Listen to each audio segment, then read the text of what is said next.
Event and exception handling দেখলে আমাদের programming basic টিউটোরিয়ালটা মোটামুটি শেষ হয়ে যাবে।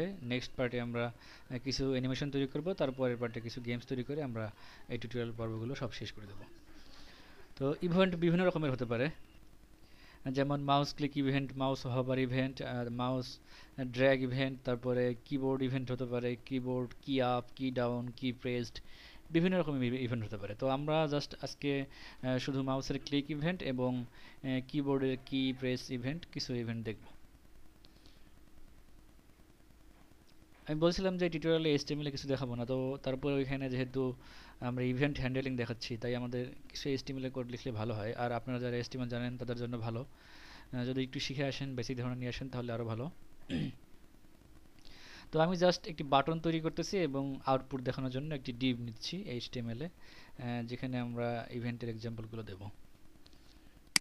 এইচটিএমএল এ বাটন তৈরি করে কিভাবে, জাস্ট লিখতে হবে বাটন এবং বাটনের নাম দিতে হবে এখানে।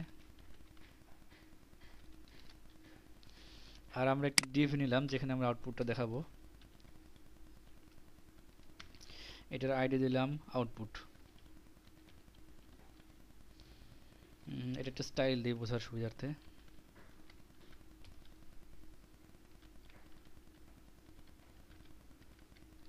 ব্যাকগ্রাউন্ড দিলাম লাইট গ্রিন।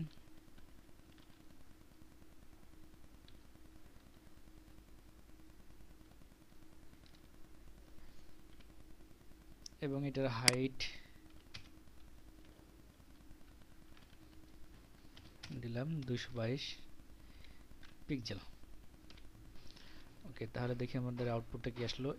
এই দুইটা লাইন হচ্ছে আমাদের এইচটিএমএল এর কোড। এটা না বুঝলেও তেমন কোনো সমস্যা নেই, আমরা জাস্ট জেনে রাখেন যে এখানে একটি বাটন তৈরি করলাম এবং একটি ডিভ তৈরি করলাম। তো এটা কি হলো আসলে দেখে আসি। এখানে এই যে একটা বাটন তৈরি হয়েছে এবং একটি ডিভ তৈরি হয়েছে এইচটিএমএল এর মাধ্যমে। আমরা এখানে বিভিন্ন কি ইভেন্টের কাজগুলো করব। তো আমরা ফার্স্টে যাচ্ছি, যেখানে মাউসটা যা ক্লিক করলে, এই ক্লিক মি বাটনে ক্লিক করলে এখানে কিছু লেখা দেখাবে। তো এটার জন্য কি করতে হয়, এটার জন্য এই বাটনের একটা অ্যাট্রিবিউট লিখতে হয়, সেটা হচ্ছে অন ক্লিক ইকুয়াল টু লিখে একটি ফাংশনের নাম লিখতে হয়, যেই ফাংশনটা এই বাটনে ক্লিক করলে কল হবে। তো আমরা লিখলাম যে মাই ফাংশন।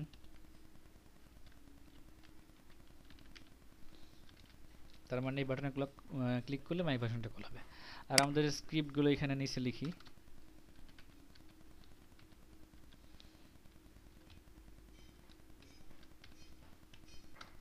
আমাদের একটি ফাংশন ছিল প্রিন্ট, সে কি করছে ডকুমেন্টে রাইট করছে। তো আমরা এখানে ডকুমেন্টে রাইট না করে আমাদের যে ডিভ নিলাম এই ডিভের মধ্যে রাইট করব। এটার জন্য প্রিন্ট ফাংশনটা একটু অন্যভাবে লিখতে হবে।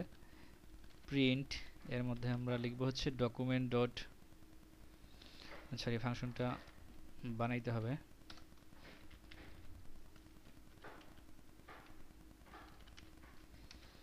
প্রিন্ট ফাংশন বানালাম, এই ফাংশনটা কল করলে কি করবে,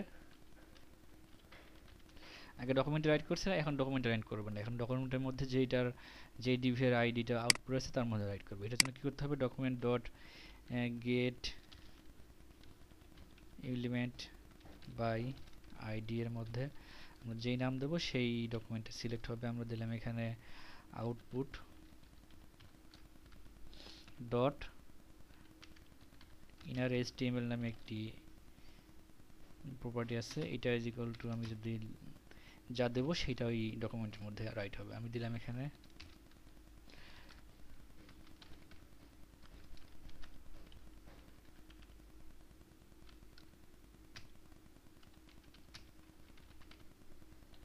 ক্লিক মি বাটন ওয়াজ ক্লিকড।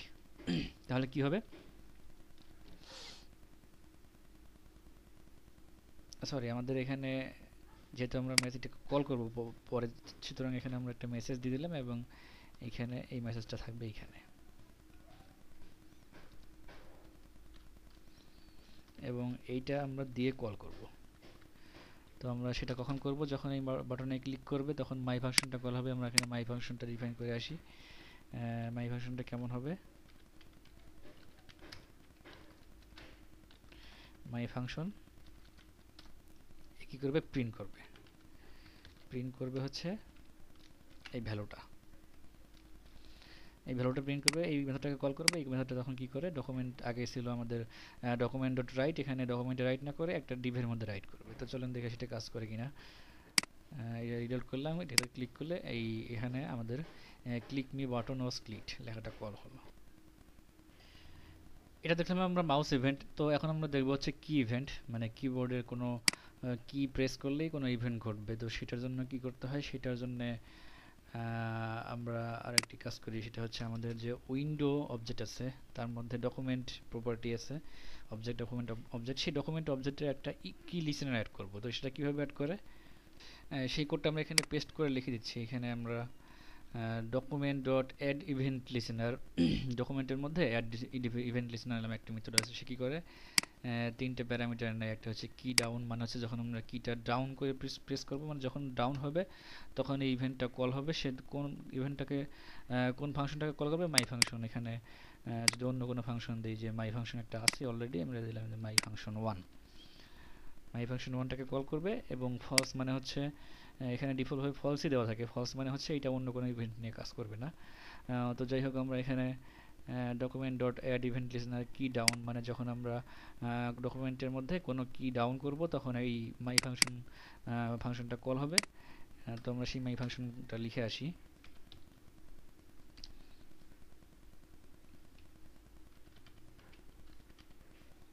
মাই ফাংশন, এবং একটি প্যারামিটার রিসিভ করতে পারে, দিলাম, ধরলাম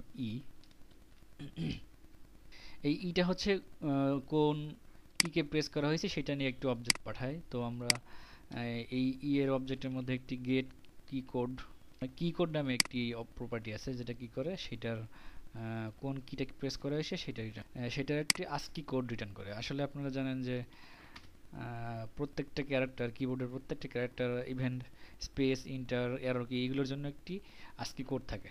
তো সেই কোডগুলো দেখে বোঝা যায় যে এটা কোন ইভেন্টটা ঘটছে অথবা কোন কিটা প্রেস করা হয়েছে। তো আমরা এটা ভেরিয়েবলের মধ্যে রাখলাম, var সি দিলাম, c is equal to e dot key code দিলাম। তার মানে আমরা যদি এতে ক্লিক করি, এতে প্রেস করি, তাহলে আমরা এই ডট গেট কি এর মাধ্যমে এর যে আস্কি কোড আছে সেটা পাবো। তো আস্কি কোড কেমন হয় সেটা চলেন আমরা একটু দেখে আসি। আমরা অনলাইনে একটু সার্চ করে আসি।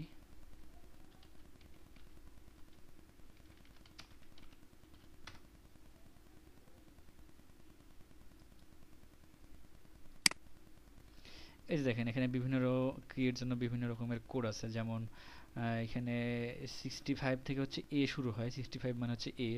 যদি আমরা এ প্রেস করি তাহলে সেটা হবে হচ্ছে 65, সেটার কোড। বি এর জন্য 66, তারপরে এরকম আরও আছে, যেমন স্পেসের জন্য কি আছে, এরকম অনেক কি আছে।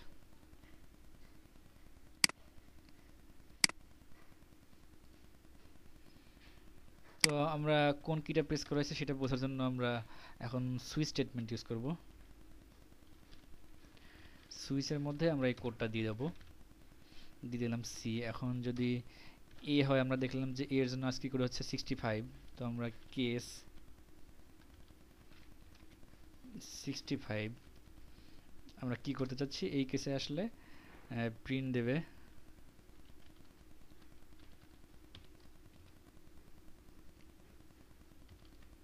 এ। তাহলে এটা রান করে দেখি। এখানে ক্লিক করলে ক্লিক মি বাটন ওয়াজ ক্লিক দেখাচ্ছে, এবং এ প্রেস করলে দেখাচ্ছে এ। আমরা এ প্রেস করলাম, এ দেখালো। অন্য কোনো কি প্রেস করলে কি দেখাবে সেটা লিখি নাই। আমরা ধরেন বি এর জন্য একটা কোড লিখলাম, যে বি কি প্রেস করলে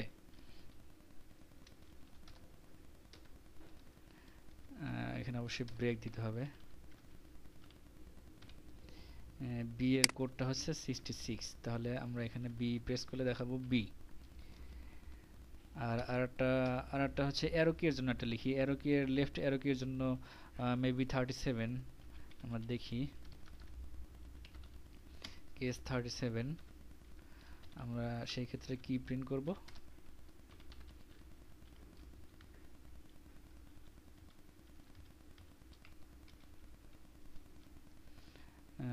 লেফট অ্যারো।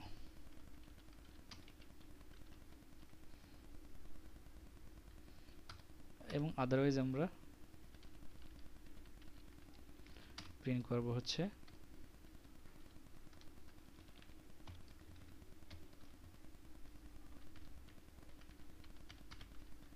আননোন কি।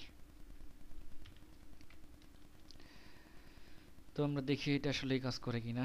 আমরা রিফ্রেশ করলাম, বাটন, এই বাটনে ক্লিক করলে কি হবে সেটা আমরা লিখে আসছি। তো দেখি এখানে ক্লিক করলে সেটা হচ্ছে।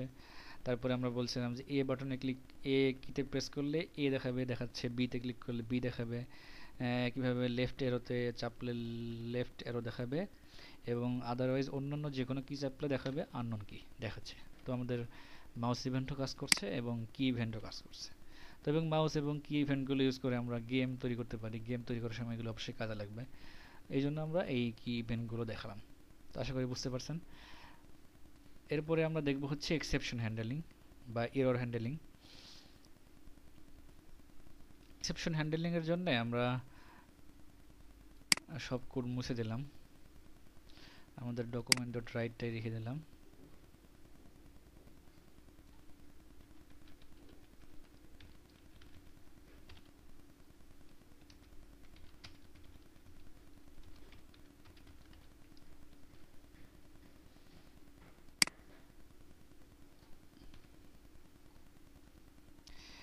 এবার আমরা এখানে একটা কোড লিখি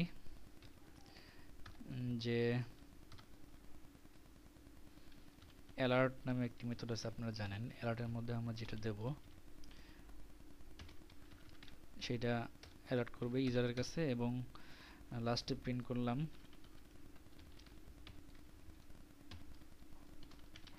এন্ড। তাহলে কি হবে এটা রান করালে? ফার্স্টে দেখাবে অ্যালার্ট, একটা অ্যালার্ট দেখাইছে হ্যালো, এটা ওকে করলে দেখালো এন্ড। তাহলে দেখেন কি হলো, প্রোগ্রামগুলো কিভাবে কাজ করে। এই ফার্স্টে এই ফাংশনটা তো কল হবে না, যতক্ষণ না কল না করি ততক্ষণ এক্সিকিউট হবে না। তারপরে এই লাইনটা এক্সিকিউট হবে, তারপরে এই লাইনটা এক্সিকিউট হবে। এভাবে উপর থেকে নিচে ধীরে ধীরে এক্সিকিউট হতে থাকে প্রোগ্রাম। তো আমাদের যদি কোনো জায়গায়, কোনো প্রোগ্রামের কোনো জায়গায় যদি এরর হয়, তাহলে কিন্তু তার নিচের কোডগুলো আর এক্সিকিউট হবে না।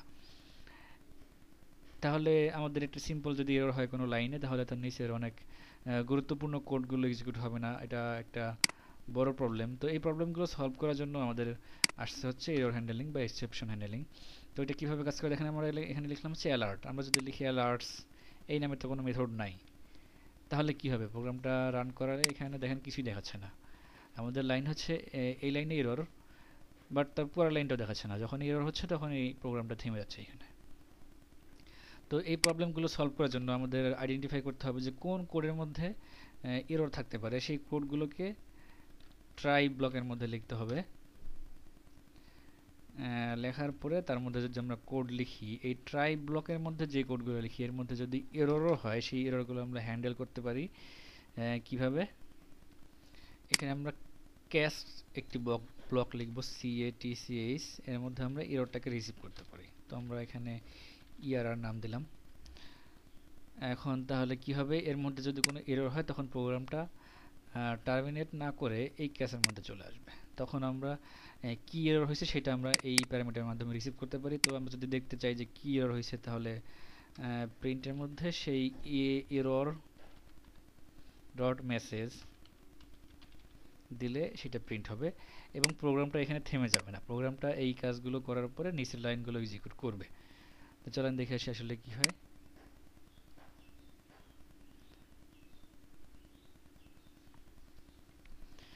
আমাদের এখানে ERR হবে। তাহলে দেখেন এখানে সেই কি এররটা হয়েছে সেটা এখানে দেখাচ্ছে, এবং নিচের লাইনগুলো এক্সিকিউট হচ্ছে। Alert is not defined. অ্যালার্টসটা কোনো ফাংশন না। অ্যালার্ট নামে একটি ফাংশন আছে, বাট অ্যালার্টস নামে কোনো ফাংশন নাই, তাই এই ফাংশনটা এক্সিকিউট হবে না, এই কল হবে না। বাট এখানে একটা এরর হবে, সেই এররটা আমরা এখানে হ্যান্ডেল করলাম, তারপরে নিচের কোডগুলো এক্সিকিউট হবে। তো এটাই ছিল বেসিক এরর হ্যান্ডেলিং। এরকম আরও বিভিন্ন রকমের এরর হতে পারে, তো আমরা সেদিকে যাচ্ছি না, জাস্ট জেনে রাখলাম যে এররগুলো এইভাবে হ্যান্ডেল করা যায়। তো আজকের ভিডিওর সাথে সাথে আমাদের বেসিক প্রোগ্রামিংয়ের ভিডিওগুলো শেষ হয়ে গেল। এরপরে আমরা আজ পর্যন্ত যা শিখলাম সেইগুলো ইউজ করে কিভাবে অ্যানিমেশন তৈরি করা যায় সেটা দেখব নেক্সট ভিডিওতে। তারপরের ভিডিওগুলোতে কিছু গেমস তৈরি করব। তো যদি সেইগুলো দেখতে চান তাহলে অবশ্যই আপনারা জাভাস্ক্রিপ্টের সবগুলো ভিডিও ভালো করে দেখবেন। আর যদি আপনারা সময় পান তাহলে অবশ্যই এইচটিএমএল এর উপরে একটু বেসিক ধারণা নিয়ে আসবেন W3 স্কুলস থেকে, এবং জাভাস্ক্রিপ্টও শিখতে পারেন W3 স্কুলস থেকে। আমার এই ভিডিওগুলো দেখার পরে আপনাদের যে কনসেপ্টটা হয়েছে তখন দেখবেন যে জাভাস্ক্রিপ্ট পুরোপুরি শিখতে আপনাদের কোনো প্রবলেম হবে না আশা করি। তো সেটা কিভাবে দেখবেন আমি একটু দেখাই দিয়ে আসি আপনাদেরকে। w3schools.com থেকে আপনারা এখান থেকে HTML চাইলে HTML এর ভিডিওগুলো, HTML এর টিউটোরিয়ালগুলো দেখতে পারেন। এখান থেকে বেসিক দেখতে পারেন, তারপরে জাভাস্ক্রিপ্টের বেসিকটা আপনারা এখান থেকে দেখতে পারেন। তো যেহেতু আমার ভিডিওগুলো দেখে শেষ করছেন, এখন আশা করি এইগুলো দেখতে আর কোনো প্রবলেম হবে না, খুব সহজেই বুঝতে পারবেন। আর এই HTML এবং জাভাস্ক্রিপ্ট যদি একটু বেসিক জাস্ট বেসিকটা জেনে আসেন তাহলে নেক্সট আমার ভিডিওগুলো অ্যানিমেশন এবং ভিডিও গেমস না, এই নর্মাল 2D গেমস, এগুলো দেখতে আপনাদের, এগুলো শিখতে খুব একটা সমস্যা হবে না।